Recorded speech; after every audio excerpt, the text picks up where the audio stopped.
ഇവര് അതെ നമ്മുടെ കേരളത്തില് അവര് ജിഹാദ് വളർത്തുമായിരുന്നു. ഇവരുടെ ഈ ജിഹാദ് ഉണ്ടല്ലോ, ഇന്ന് ഏതാണ്ട് നല്ലൊരു വിഭാഗം ആളുകൾ തിരിച്ചറിഞ്ഞിട്ടുണ്ട്. ഇനിയും തിരിച്ചറിയാൻ എത്രയോ ബാക്കിയുണ്ട് എന്നുള്ളതാണ് യാഥാർത്ഥ്യം.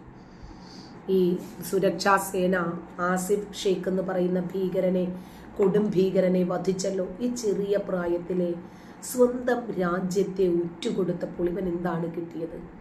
നിങ്ങൾ വിചാരിക്കുന്നുണ്ടോ ഇവൻ വളർന്ന് പടർന്ന് പന്തലിച്ച് 24-ലും 25 വയസ്സായപ്പോഴാണ് ഇവന്റെ ഉള്ളിലേക്ക് മതഭീകരത നിറഞ്ഞത് എന്ന് നിങ്ങൾ വിചാരിക്കുന്നുണ്ടോ? അല്ല. മദ്രസ തലം മുതൽ അന്യമത വിരുദ്ധതകൾ, അന്യമതസ്ഥരെ ഇല്ലാതാക്കണം. ആ പ്രായം മുതൽ ഇവൻ പഠിക്കുന്നത് ഇന്ത്യ വിരോധമാണ്. പഹൽഗാം ഭീകരാക്രമണത്തില് പ്രതിയായിട്ടുള്ള കൊടും ഭീകരനാണ് ഈ ആസിഫ് ഷെയ്ഖ്. ഇവനെ ഷൂട്ട് അറ്റ് സൈറ്റ്, അത് തന്നെയാണ് സുരക്ഷാ സേന സ്വീകരിച്ച നിലപാട്. 26 നിരപരാധികളെ വെടിവെച്ചു കൊന്ന ഭീകരരിൽ പ്രധാനിയായ ഈ ആസിഫ് ഷെയ്ഖിനെ ഒരു ദിവസം പോലും, ഒരു നേരം പോലും നമ്മുടെ നികുതി പണത്തിൽ ഇവനെ തീറ്റിപ്പോറ്റരുത്. ഒരു തുള്ളി വെള്ളം പോലും ഇവന് കൊടുക്കരുത്. ആ സ്പോട്ടിൽ വെച്ചിട്ട് ഇവനെയൊക്കെ തീർത്ത് കളയണം. ജമ്മു കാശ്മീരിലെ പോലീസും CRPF-ഉം സംയുക്തമായി നടത്തിയ ഓപ്പറേഷൻ നാദിറിലാണ് ഭീകരന്റെ തലതെറിച്ചത്. ത്രാല്, അവന്തിപുര ഒക്കെയായിട്ട് ശക്തമായ രൂപത്തിലുള്ള ഏറ്റുമുട്ടലാണ് നടന്നത്. ഭീകരർ ഒളിച്ചിരിക്കുന്ന ഭീകര താവളങ്ങളെ സംബന്ധിച്ച് രഹസ്യമായ വിവരം ലഭിക്കുകയും ആ വിവരത്തെ സംബന്ധിച്ച് വ്യക്തമായ രൂപത്തിൽ ഒരു ധാരണയുണ്ടാക്കിയിട്ട് സുരക്ഷാ സേനകൾ അവരുടെ സൈനിക കേന്ദ്രത്തിലേക്ക്, അവരുടെ ഈ ഒളി സങ്കേതത്തിലേക്ക് കയറി ചെല്ലുന്നത് തിരിച്ചു വരും എന്നുള്ള ഒരു ഉറപ്പിന്മേലല്ല. അവിടെയാണ് അവരുടെ ത്യാഗത്തെ സംബന്ധിച്ച് നമ്മൾ മനസ്സിലാക്കേണ്ടത്. ഈ സുരക്ഷാ സേന പ്രദേശം വളയുമ്പോൾ അവരുടെ കയ്യിൽ എന്തെല്ലാം സംവിധാനങ്ങൾ ഉണ്ടാകാം. അവരെ ചില്ലറക്കാരാണോ? ബോംബൊക്കെ സ്വന്തമായിട്ടുണ്ടാക്കുന്ന ടീമാ. ഒരു 24 വയസ്സുകാരനായ ജമീഷ മുബിൻ, അവൻ കോയമ്പത്തൂരിലെ കമ്പ്യൂട്ടർ എഞ്ചിനീയർ ആയിരുന്നു. അവൻ പുറത്തു പോകും, ബോംബിന് വേണ്ടുന്ന സാധന സാമഗ്രികൾ വാങ്ങും, വീട്ടിനകത്തിരുന്ന് ബോംബുണ്ടാക്കും. എന്നിട്ടാണ് സംഗമേശ്വര ക്ഷേത്രത്തിൽ ദീപാവലി ദിനത്തിൽ കാറ് നിറയെ സ്ഫോടക വസ്തുക്കളുമായിട്ട് ചെന്ന് ചത്തത്. നമ്മൾ ഒരാളെ ഇല്ലാതാക്കാൻ ശ്രമിക്കുന്നെങ്കിൽ നമ്മൾ ചാവണമെന്ന് ഇന്നൊരു ഭീകരൻ പറഞ്ഞതാ. ഇതിന്റെ അടപ്പിങ് എടുത്ത് തരുതാ, ഇവിടെ വീണത്. നമ്മൾ ചാവണമെന്ന്, എന്നിട്ട് വേണമെന്ന് അവരെയൊക്കെ കൊല്ലാൻ. മനസ്സിലായോ? ചാവേറുകളെ എങ്ങനെയാണ് സൃഷ്ടിക്കുന്നതെന്ന്. അള്ളാഹുവിന് വേണ്ടി കൊല്ലാനും കൊല്ലപ്പെടാനും വേണ്ടി ഒരു വിഭാഗം ആളുകൾ നിർമ്മിക്കപ്പെടുവാണ്.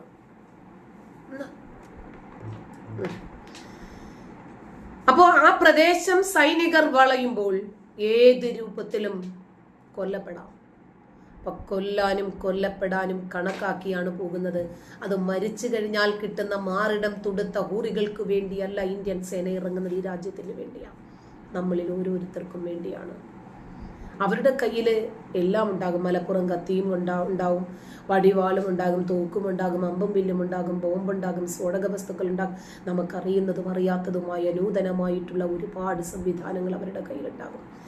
പുൽവാമ സ്വദേശിയായ ആസിഫ് ഷെയ്ഖ്, ഇയാളുടെ വീട് മുഴുവനും സ്ഫോടക വസ്തുക്കൾ ഉപയോഗിച്ച് സൈന്യം തകർത്തു. എന്നിട്ട് അവന്റെയൊക്കെ വീടുകൾ തകർത്തപ്പോൾ ഇവിടെയുള്ള ചില കീടങ്ങൾക്ക് എന്തു വലിയ വേദനയായിരുന്നെന്നറിയാമോ? പാവങ്ങളല്ലേ, അവരും മനുഷ്യരല്ലേ, അവർക്ക് ജീവിക്കണ്ടേ എന്നൊക്കെയായിരുന്നു അവര് സംസാരിച്ചത്. നാണമാകുന്നില്ലേ നിനക്കൊക്കെ? ഈ രാജ്യത്തെ തകർക്കാൻ ഇറങ്ങിത്തിരിച്ച ആളുകളെ, നെഞ്ചും വിരിച്ചു നിന്ന് പോരാടുന്ന സ്ത്രീകളെ ഇറക്കിയിട്ടുള്ള പോരാട്ടമാണ് ഓപ്പറേഷൻ സിന്ദൂറിലൂടെ നരേന്ദ്രമോദി കാണിച്ചു തന്നത്.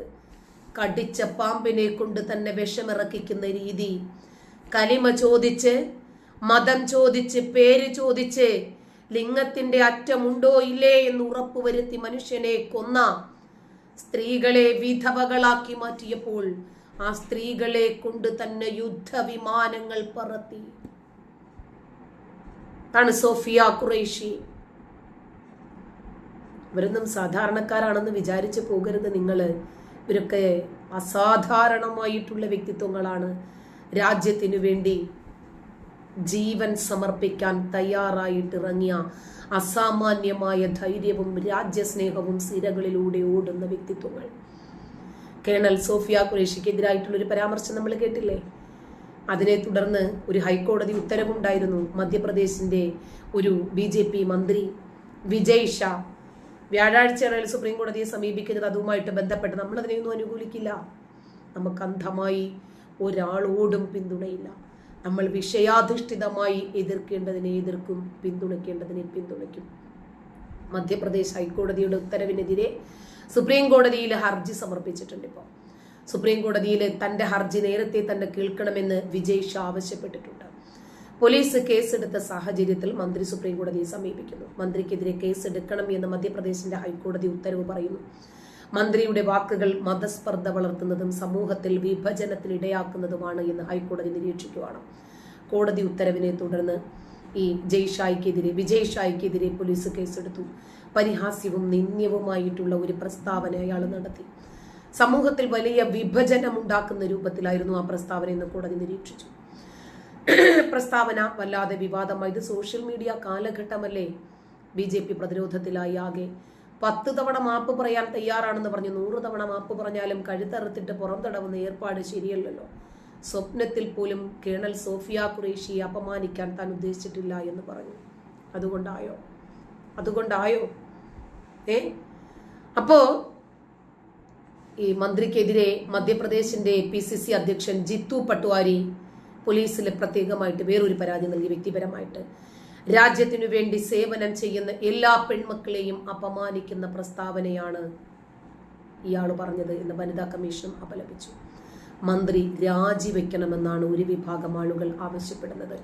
രാജ്യത്തിനു വേണ്ടി ജീവൻ സമർപ്പിക്കുന്ന പട്ടാളക്കാരെയൊക്കെ തീവ്രവാദികളുടെ അവരാണ്, ഇവരാണ്, സഹോദരിയാണ്, മറ്റവരാണ് എന്നൊക്കെ പറഞ്ഞാല് നമുക്കിതൊന്നും അംഗീകരിക്കാൻ പറ്റില്ല. കാരണം നമ്മൾ അവരെ കാണുന്നത് രാജ്യത്തിന്റെ ഭാഗമായിട്ടാണ്. ഈ രാജ്യത്തിന്റെ ചെറുത്തുനിൽപ്പുകാരാണ് അവര് എന്തെല്ലാം അനുഭവിച്ചിട്ട് എന്തെല്ലാം പ്രതിസന്ധികളിലൂടെയാണ് അവർ കടന്നു പോകുന്നത്. കണ്ടിട്ടില്ലേ? ഒരു വള്ളിയിൽ പിടിച്ച് കയറുമ്പോൾ അവരനുഭവിക്കുന്ന ത്യാഗങ്ങള്. ഒരു പക്ഷേ കയ്യെങ്ങാനും പിടിവിട്ടു പോയാൽ അവർ വീഴുന്നത് കൊക്കയിലേക്കാണ്. അപ്പൊ ജീവൻ വെച്ചിട്ടുള്ള പോരാട്ടം അവർ ഈ രാജ്യത്തിന് വേണ്ടി, നമുക്ക് ഓരോരുത്തർക്കും വേണ്ടി സമർപ്പിക്കാൻ തയ്യാറാകുമ്പോൾ നമ്മുടെ ഭാഗത്ത് നിന്നും ഈ രൂപത്തിൽ ഒരു സമീപനമുണ്ടെങ്കിൽ അവരെ എത്രമാത്രം വേദനിക്കും. അത് ഈ സോഫിയ ഖുറേഷിക്കെതിരെ അധിക്ഷേപകരമായിട്ടുള്ളൊരു പരാമർശമാണ് അയാൾ നടത്തിയത്. മാപ്പ് പറഞ്ഞത് കൊണ്ടായില്ല. ഇനിയിപ്പോ മാപ്പ് പറയാനേ പറ്റൂ എന്നത് നേരാണ്, ചെയ്തു പോയി. സോഫിയ ഖുറേഷി ഭീകരവാദികളുടെ സഹോദരിയാണത്രേ. അങ്ങനെയാണോ കാണേണ്ടത്? ആണോ? നമ്മുടെ സഹോദരിമാരുടെ സിന്ദൂരം മായ്ച്ചു കളഞ്ഞ ഭീകരർ 10,000-കണക്കിന് ആളുകളെ ട്രോമയിലേക്ക് തള്ളിവിട്ട് അവരുടെ സാന്നിധ്യത്തിൽ അവരുടെ പിതാക്കന്മാരെ, ഭർത്താക്കന്മാരെ, സഹോദരന്മാരെ, മക്കളെയൊക്കെ ഇല്ലാതാക്കിയ ഈ ഭീകരവാദികളുടെ ഈ ഒരു രീതിക്കെതിരെ ഓപ്പറേഷൻ സിന്ദൂറുമായി രംഗത്തിറങ്ങിയ കേണൽ സോഫിയ ഖുറേഷിയെ ഇങ്ങനെയാണോ ഒരു മന്ത്രി പറയേണ്ടത്?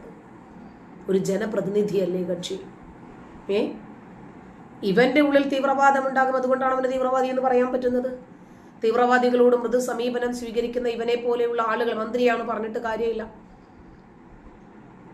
എന്തായിരുന്നാലും നമ്മുടെ സഹോദരിമാരുടെ സിന്ദൂരം ഇല്ലാതാക്കി കളഞ്ഞവരെയൊക്കെ വൈധവ്യത്തിലേക്ക് തള്ളിവിട്ട ആ സഹോദരിമാരുടെ കണ്ണീരൊപ്പാൻ വേണ്ടി ഒരു സഹോദരിയെ തന്നെയാണ് നരേന്ദ്രമോദി തിരഞ്ഞെടുത്തത്. എത്രമാത്രം അദ്ദേഹം ഈ രാജ്യത്തെക്കുറിച്ച് ചിന്തിക്കുന്നു എന്നാണ് നമ്മൾ ചിന്തിക്കേണ്ടത്. എന്തായിരുന്നാലും മന്ത്രിയുടെ വാക്ക് വിവാദമായി. കുറച്ച് മയപ്പെടുത്തി രംഗത്ത് വന്നു, കാര്യമില്ല. സോഫിയ ഖുറേഷി ജാതിക്കും മതത്തിനും അതീതമായി, രാഷ്ട്രീയത്തിന് അതീതമായി, മതസംഘടനകൾക്ക് അതീതമായി ഇന്ത്യക്ക് പ്രാധാന്യം നൽകുന്ന വ്യക്തിയാണ്. ഈ രാജ്യത്തിന് അവർ അഭിമാനമാണ്. രാജ്യമൊട്ടാകെ അവരുടെ സേവനത്തെക്കുറിച്ച് അഭിവാദ്യം ചെയ്ത് രംഗത്ത് വരുമ്പോൾ സ്വപ്നത്തിൽ പോലും അവരെക്കുറിച്ച് ഒരു മോശം വാക്ക് പോലും പറയാൻ പാടില്ലാത്ത, ചിന്തിക്കാൻ പാടില്ലാത്ത ഈ സാഹചര്യത്തിൽ ഇയാളുടെ വാക്കുകൾ അവരെ എത്രമാത്രം വേദനിപ്പിച്ചിട്ടുണ്ടാകും. 10 തവണ ക്ഷമ ചോദിച്ചത് കൊണ്ടായില്ലല്ലോ മന്ത്രി. നേരത്തെ തന്നെ മന്ത്രിയുടെ വാക്കുകൾക്കെതിരെ പ്രതിപക്ഷം രംഗത്ത് വന്നിട്ടുണ്ടായിരുന്നു. വിജയ് ഷായെ സംസ്ഥാന മന്ത്രിസഭയിൽ നിന്ന് തന്നെ പുറത്താക്കണം എന്നാണ് കോൺഗ്രസ് പറഞ്ഞത്. വിദേശകാര്യ മന്ത്രാലയ ഉദ്യോഗസ്ഥരോടൊപ്പം ഓപ്പറേഷൻ സിന്ദൂറിന്റെ വിവരങ്ങൾ മാധ്യമങ്ങളോട് വിശദീകരിച്ചത് കേണൽ സോഫിയ ഖുറേഷിയും വിംഗ് കമാൻഡർ വ്യോമിക സിംഗുമായിരുന്നു. അവർ രണ്ടുപേരും ഈ രാജ്യത്തിന്റെ അഭിമാനമാണ്, യാതൊരു സംശയവും.